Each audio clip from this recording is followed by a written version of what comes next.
इस बात का कवी इम्कान मौजूद है कि आप रूसी हैकर्स के फैलाए हुए मनगढ़ंत झूठ का शिकार हो गए हों। क्या आपने पेरिस में बेड बग या खटमलों के इन्फेक्शन के बारे में सुना है? यूक्रेन में फ्रांसीसी सदर मैक्रों का मंसूबाबंद कत्ल, या ये कि मॉस्को में दहशतगर्दाना हमले के पीछे यूक्रेन का हाथ है?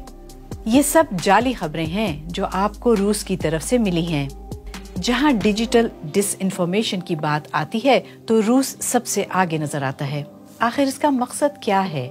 रूसी हुकूमत को मजबूत करना और दूसरों को गैर मुस्तहकम करना? इसके पीछे है कौन? वो ये कैसे करते हैं? आइए करीब से इन चीजों का जायजा लें। मॉस्को का यूक्रेन पर इल्जाम। 25 मार्च को मॉस्को के एक कॉन्सर्ट हॉल पर दहशतगर्दाना हमले में 130 से ज्यादा शहरी मारे गए। दहशतगर्द तंजीम दाइश ने इस हमले की जिम्मेदारी कबूल की, लेकिन इसके बावजूद इस वाक़े के चंद घंटे बाद ही रूस के सरकारी हिमायत याफ्ता चैनल NTV ने सिक्योरिटी से मुताल्लिक एक आला ओहदे पर तैनात यूक्रेनी एहलकार ओलेक्सी डैनलॉफ की फुटेज नशर की। वीडियो में डैनलॉफ को ये कहते हुए दिखाया गया, आज मॉस्को में मजा आ रहा है। मैं ये यकीन करना चाहूँगा कि हम उनके लिए इस तरह की तफरीह का मजीद एहतमाम अक्सर व बेशतर करेंगे। ऐसा लगता है कि ये वीडियो मॉस्को के हमले को बराह रास्त यूक्रेन से जोड़ती है। बैनुल अक़वामी माहिरीन को यकीन है कि फुटेज 2 मुख्तलिफ इंटरव्यूज पर मुश्तमिल है और ये कि वीडियो में आवाज़ AI टेक्नोलॉजी के इस्तेमाल से शामिल की गई थी, लेकिन इसका पैगाम पहले ही बहुत से इंसानों के जहनों में घर कर चुका और ये वीडियो अब भी दस्तयाब है। प्रोपेगेंडा के लिए बेड बग्स या खटमलों का इस्तेमाल। दीगर कोशिशें ज्यादा होशियारी से की गई हैं।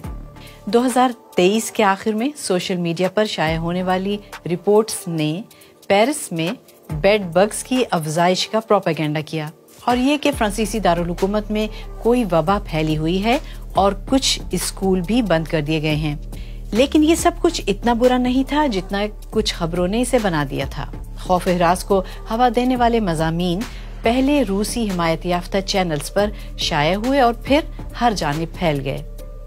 इस हवाले से जाली मज़ामीन में दावा किया गया कि इस संगीन बहरान के सद्देबाब के लिए रूसी केमिकल्स की जरूरत है, लेकिन रूस के खिलाफ फ्रांसीसी पाबंदियों की वजह से दरामदात पर पाबंदी के तनाजुर में ये मसला हल होने की कोई उम्मीद नहीं।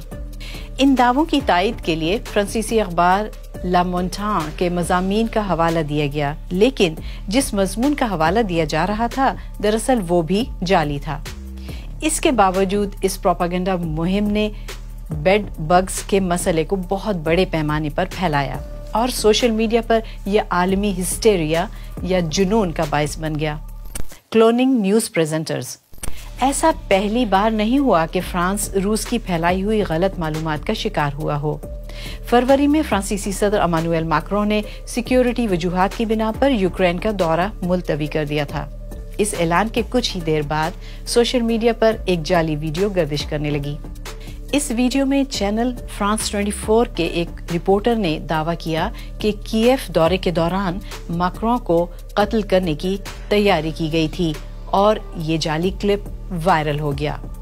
माहिरीन का ख्याल है कि ये वीडियोस डिजिटल हेरा फेरी करते हुए रिकॉर्ड शुदा खबरों की नशरियात तब्दील करके बनाई गई थी और इसके लिए ऑडियो गालिबन एक सौती क्लोनिंग सॉफ्टवेयर और हकीकी खबरों के बुलेटिन से इक्तबासात के साथ तैयार की गई थी। इसके पीछे कौन है? फ्रांसीसी सरकारी एजेंसी वैगनोम को गैर मुल्की मालूमात में हेरा फेरी से निमटने का काम सौंपा गया है।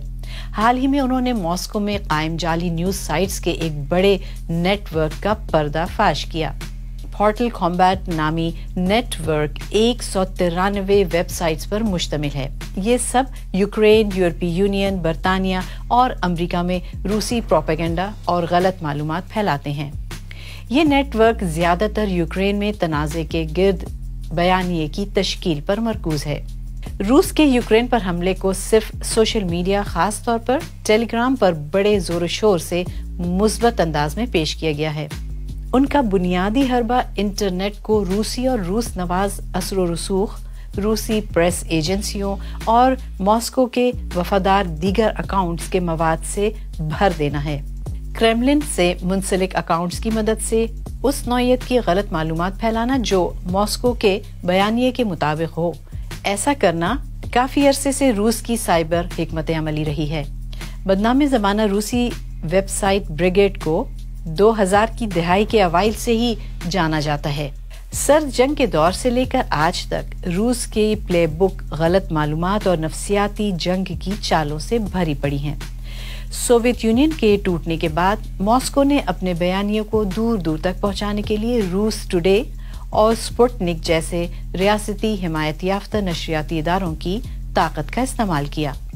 लेकिन ये मामला वहीं नहीं रुका। इंटरनेट के उरूज के साथ ही रूस अपने खेल को डिजिटल दायरे में ले गया।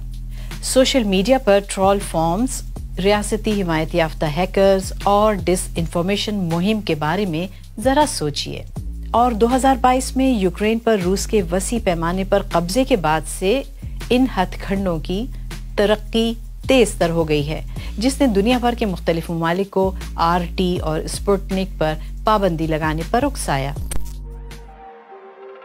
रूस वो वाहिद मुल्क नहीं है जो गलत मालूमात फैलाने के हरबे इस्तेमाल करता है, लेकिन इसने यकीनी तौर पर इस सिलसिले में बुलंद मयार हासिल किया है।